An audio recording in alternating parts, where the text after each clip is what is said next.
This was called basil. Still feels weird to say. When late summer's swelter leaves us listless and the soil cracks for want of rain, remember, the seeds of new life are small and often hard to see. Okay. Need a drink for this one. So I'm going to do the last two kind of all together.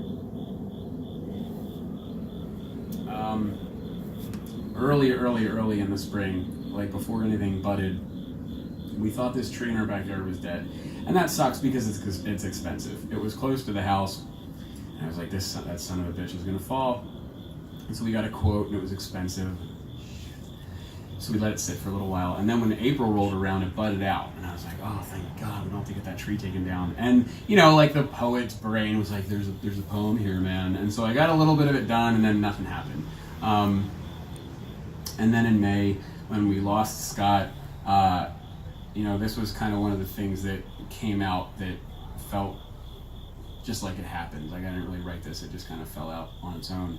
And this was the first real poem that I was able to write after that. So this is called, I want to call this poem Hope.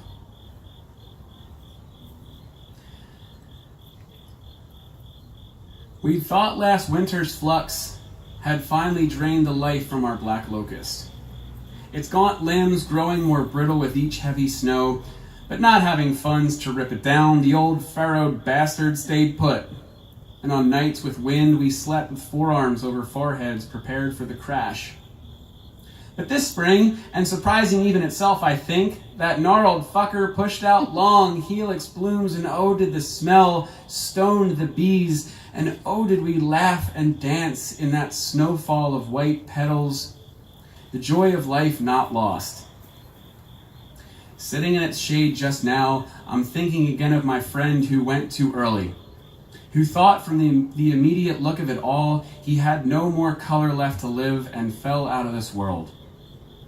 Up through these branches, I'm looking for some light to dull the sting of this loss, to scream into the world his hymn that all is not lost, friends, all is not lost, until my face is covered with this flushed blood, eyes wet from the water I can't stop seeing when I close them, the unfathomable height dizzying me so much that I found myself here on the ground, steadying beneath this tree that almost went down too, aware only now of a bird above me, singing for no one but the wind.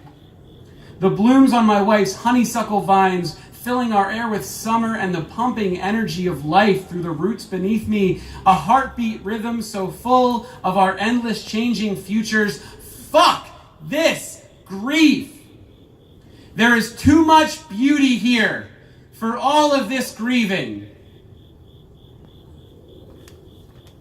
This is the last poem. This is the last poem in Please Plant This Book. It's called Henry Wild Sunflower. We exist for a season, then turn our soil over to new blooms. Feel yourself, finite and brilliantly purposeless, lungs fat with oxygen, unaware and so bright. There is still room for us here. Do not let your eyes adjust to the darkness. Thank you so much for coming, guys.